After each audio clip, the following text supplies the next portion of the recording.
Des visages et des sourires qui en disent long sur cette rentrée, du jamais vu, l'année dernière en tout cas. Une nouvelle année démarre sans restrictions sanitaires, une liberté quelque peu froissée par le souvenir de la maladie. Oui, la vigilance reste de mise et il y a toujours cette maladie. Ouais, c'est pas énorme, hein, on voit pas que ça chamboule tout, mais sinon, il faut toujours rester vigilant et toujours rester avec, toujours maintenir les gestes barrières. Une rentrée échelonnée pour mieux gérer le flux des élèves. Les premières et terminales cet après-midi.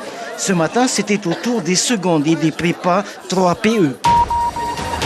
C'est de l'huile moteur, de l'huile usagée moteur.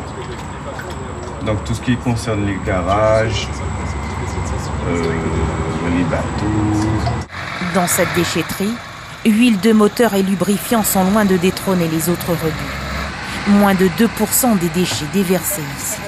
On a pu constater en tout cas une légère progression, en tout cas au niveau des apports d'huile, mais c'est vrai que voilà, ça, en ce moment en tout cas ça stagne un petit peu, mais ça reste quand même quotidien. Une fois cette cuve remplie, plusieurs milliers de litres attendent le camion-citerne. Le voici en pleine opération de pompage. Une vingtaine de minutes pour remettre les compteurs à zéro. Le chargement sera ensuite déversé dans l'une des cuves de stockage géantes de Sarp Caraïbes. Destination finale de toutes les huiles noires de l'île.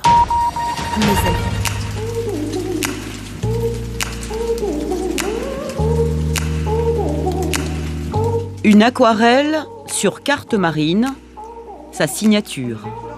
Des cartes de tous les pays du monde, la plupart anciennes. Avec Chris, on se laisse vite emporter par cette insatiable curiosité.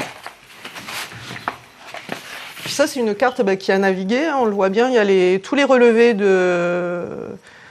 marin à qui elle appartenait. C'est une carte qui a vécu et puis je vais lui donner une nouvelle vie.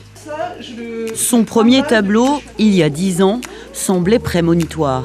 C'est justement ce que le Festival international de l'image sous-marine lui a commandé. Un voyage à la fois océanique et géographique.